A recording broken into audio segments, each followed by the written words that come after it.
आज का यहाँ वीडियो क्लास 9th के सभी विद्यार्थियों के लिए बहुत ही महत्वपूर्ण होने वाला है। देखिए मैं ऐसा इसलिए बोल रहा हूँ क्योंकि देखिए मैं कुछ ऐसे प्रश्न आपके लिए लेकर आया हूँ जो टॉप 10 की लिस्ट में आते हैं। देखिए सारे का सॉल्यूशन यानी कि जो हर वर्ष ही पूछे जाते हैं। मैंने फालतू प्रश्नों को यहाँ पर ऐड नहीं किया है जो परीक्षा में नहीं आते हैं। केवल वही प्रश्न आपको बताऊंगा कि जो आपकी परीक्षा की दृष्टि से बहुत ही महत्वपूर्ण है। कि बिना समय गवाए जल्दी से हम इसके सॉल्यूशन के ऊपर बढ़ते हैं। तो देखिए सबसे पहला प्रश्न हमारा है एस्टर्ड क्या है।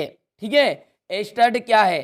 तो देखिए क्रांति पूर्व जो फ्रांसीसी समाज था उसमें सत्ता और सामाजिक हैसियत को अभिव्यक्ति करने वाली एक श्रेणी बनाई गई, बस उसे ही कहते थे एस्टेट। किसे कहते थे एस्टेट? कि जो फ्रांसीसी क्रांति नहीं हुई उससे पहले जो फ्रांस का समाज था उसमें सत्ता और सामाजिक हैसियत को अभिव्यक्त करने वाली श्रेणी को एस्टेट कहा जाता था। ठीक है, तो बहुत ही सिंपल सा प्रश्न है। इसके बाद दूसरा देखते हैं, फ्रांस के संदर्भ में टाइट क्या था? यदि हम फ्रांस के संदर्भ में टाइट की बात करें तो देखिए टाइट क्या था? कर। ठीक है, टैक्स, इसे आप कह सकते हैं टैक्स था। किस तरह का? चर्च द्वारा वसूल किए जाने वाला कर टाइट कहलाता था। यानी कि चर्च के द्वारा जो टैक्स वसूल किया जाता था उसे ही क्या कहते थे? कर, यानी कि टाइट कहते थे। यहाँ किस पर लगाया जाता था? यहाँ कर कृषि उपज के 10वें हिस्से के बराबर होता था। किसके बराबर होता था यहाँ कर? कि जो आपकी फसल होगी किसानों की उसका 10वां हिस्सा आपको टैक्स के रूप में चर्च को देना होगा। ठीक है, चलिए बहुत ही महत्वपूर्ण प्रश्न था, इसको अभी स्क्रीनशॉट लेते चलिएगा। देखिए तीसरा भी आपका बहुत ही वेरी इंपॉर्टेंट प्रश्न है। देखिए तो यहां पर देखिए कॉन्वेंट का क्या आशय है? देखिए कॉन्वेंट का क्या आशय होगा? तो कॉन्वेंट धार्मिक जीवन को समर्पित समूह की इमारत कॉन्वेंट कहलाती है।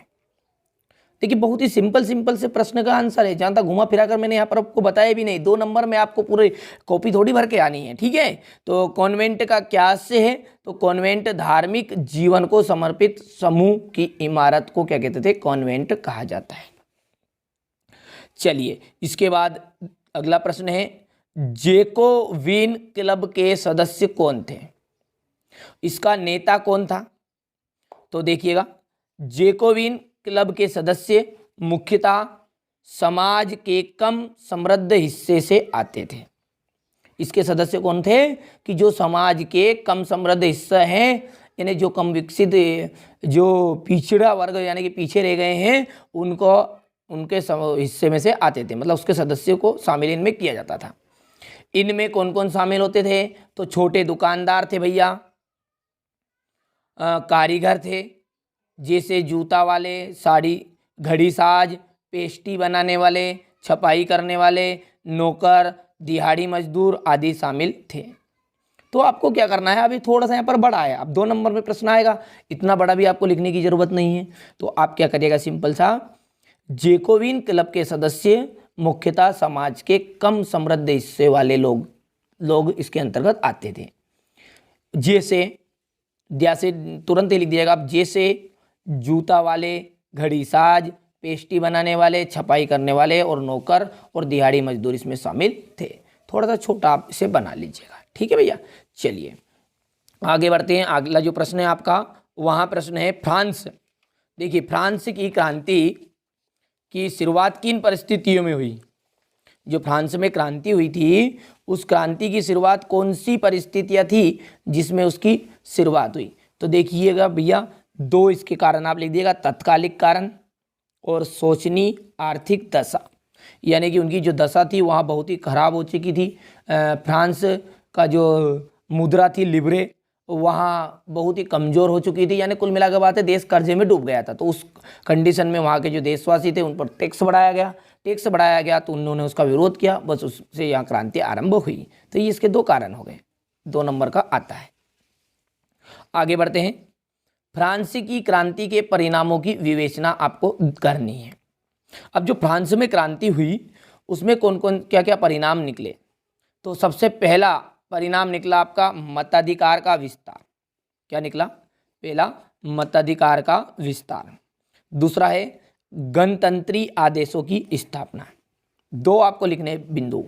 क्या लिखेगा आप? देखिए इसी तरह से आपको एग्जाम में लिखना है और एग्जाम में लिखने के अकॉर्डिंग ही मैंने यहाँ पर मेहनत करके आपके लिए बनवाया है, ठीक है, ताकि आपको एक हिंट मिल जाए कि आपको प्रश्न का उत्तर किस तरह से लिखना है। और आप कमेंट करेंगे तो कॉपी में लिखा हुआ भी आपको मैं समझाऊंगा कि किस तरह से आपको वास्तव में परीक्षा की कॉपी में लिखना है, ठीक है। ये तो एक नोट्स की तरह है, पर आपको उत्तर किस तरह, उत्तर क्रमांक किस तरह से डालना है। यदि आप इस तरह से उत्तर क्रमांक डालोगे तो आपके नंबर कट जाएंगे, तो किस तरह से डालना है यदि आप यह समझना चाहते हैं तो कमेंट करिएगा। उसका एक सॉल्यूशन, इसका एक अलग से ही सेपरेट वीडियो बनाया जाएगा जिससे आपको अच्छे से कंप्लीट आ जाएगा समझ में, ठीक है। चलिए आगे बढ़ते हैं।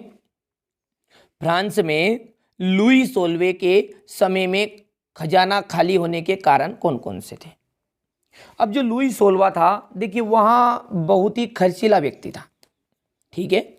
उसे कोई आपकी प्रजा से कोई लेना देना था ही नहीं। उसे अपने शौक, अय्यासीगिरी, या फिर आप कह सकते हैं कि आपने जो ऐशो आराम की ज़िंदगी थी उसी को वहाँ जीता था। तो देखिए वहाँ पर यही है पहला पॉइंट कि लुई सोलवे का जो खजाना है वो खाली होने का कारण यही था कि राजा द्वारा शान शौकत पर खर्च अधिक करना, यानी कि उसने उसकी शान शौकत, उसकी इज्जत मान सम्मान बढ़ाने के लिए उसने बहुत ज़्यादा खर्च किया, जिससे भी खजाना थोड़ा खाली हो गया।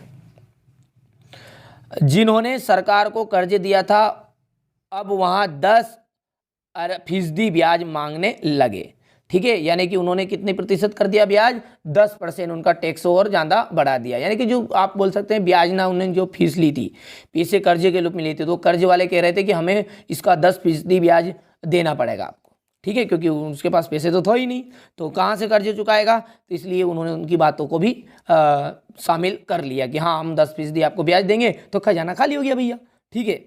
ब्रिटेन से 13 अमेरिकी उपनिवेश स्वतंत्र कराने में सहायता दी। तो उसी समय देखिए अमेरिका का युद्ध भी चल रहा था ब्रिटेन इनसे, तो उस समय ब्रिटेन से 13 अमेरिकी उपनिवेश स्वतंत्र कराने के लिए भी उन्होंने सहायता दी थी, ठीक है। तो इस तरह से उसका खजाना खाली हो गया था। दो आपको बिंदु लिखने, तो दो आप ये लिख दीजिएगा, सिंपल सी बात है कि राजा के द्वारा शान शौकत पर खर्च अधिक करना, और दूसरा लिखिएगा कि जिन्होंने सरकार को कर्ज दिया था वहाँ अब 10% यानी 10% ज़्यादा ब्याज मांगने लगे, ठीक है। चलिए आगे बढ़ते हैं। तो अगला जो अपना प्रश्न बनेगा, देखिए अगला जो प्रश्न है आपका वहाँ है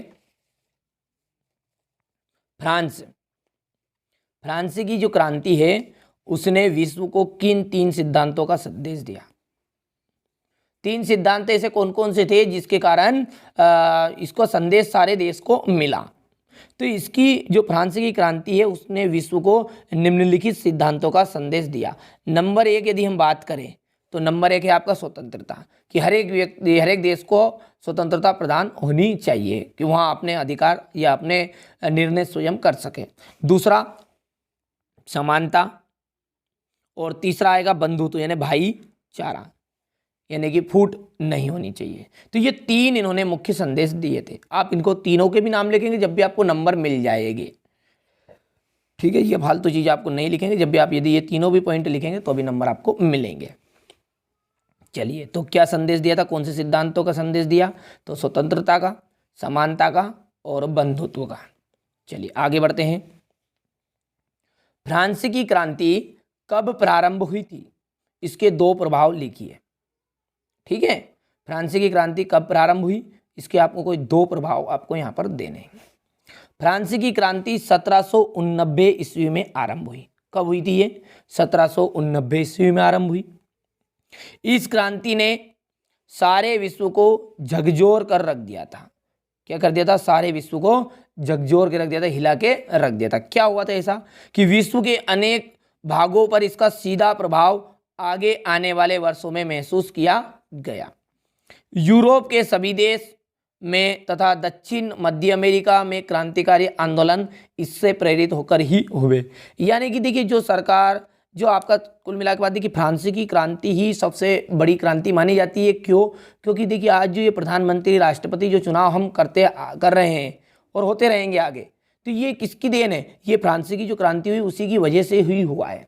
पहले सबसे पहला फ्रांस ही में ही आपका जो राष्ट्रपति चुनाव, प्रधानमंत्री चुनाव ये हुए थे। सबसे पहले राजा महाराजाओं का चुनाव, राजा महाराजाओं का दौर था, ठीक है, उनके पुत्र ही राजा बनते थे, ठीक है, वो भले ही किसी तरह का हो, वहाँ योग्य हो या अयोग्य हो, राजा बनने योग्य भले ही ना हो। लेकिन देखिए जब से ये प्रधानमंत्री राष्ट्रपति का चुनाव आया तो इसमें क्या है, जो जनता को अच्छा लगे, प्रिय लगे, वही व्यक्ति को सत्ता दी जाएगी। तो ये यही कारण है, ठीक है, इसके दो प्रभाव यही हुए।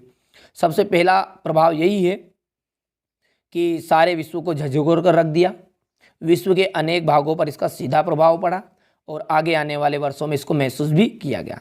यूरोप के सभी देशों में तथा दक्षिण मध्य अमेरिका में क्रांतिकारी आंदोलन इससे प्रेरित होकर ही हुए। चलिए आगे बढ़ते हैं। अगला प्रश्न है आपका, फ्रांसीसी क्रांति को किन दार्शनिकों ने प्रभावित किया? जो फ्रांसीसी क्रांति है उसको किन दार्शनिकों ने प्रभावित किया? तो पहला थे वाल्टेयर, दूसरा है रूसो और तीसरा है मॉन्टेस्क्यू, ठीक है, मॉन्टेस्क्यू, ठीक है भैया। तो ये तीन दार्शनिक थे, ठीक है, इन्होंने इसको फ्रांसीसी क्रांति को प्रभावित किया। चलिए आगे बढ़ते हैं। तो अगला जो प्रश्न आपका आता है वह है, देखिए, सोकुलात का अर्थ आपको बताना है, ठीक है। तो सोकुलात क्या है?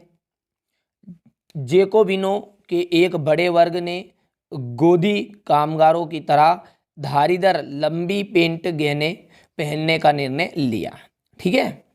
ऐसा उन्होंने समाज के पेशन परस्त वर्ग, खास तौर से घुटने तक पहनने जाने वाले ब्रीचेज पहनने वाले कुलीनों से खुद को अलग करने के लिए किया गया। इसलिए इसका जेकोबिनो का सोकुलात के नाम से जाना जाता है। अब जिसका अर्थ क्या होता है, देखिए ये तो अब फालतू चीज़ हो गई, थोड़ी सी लिख दी थी यहाँ पर, तो कोई दिक्कत नहीं है। लेकिन आपसे 2 नंबर में पूछेगा छोटा सा, तो सोकुलात का अर्थ क्या है वास्तव में?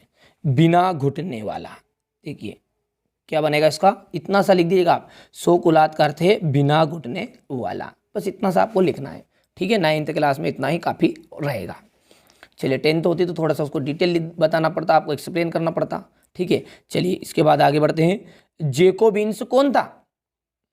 तो फ्रांस की विधानसभा में जेकोबिन्स और जेरोदिस्ट नामक 2 प्रमुख राजनीतिक दल थे। यानी कि जेकोबिन्स क्या था? एक राजनीतिक दल था, ठीक है। सिंपल सी बात है कि जेकोबिन्स क्या था? एक राजनीतिक दल था।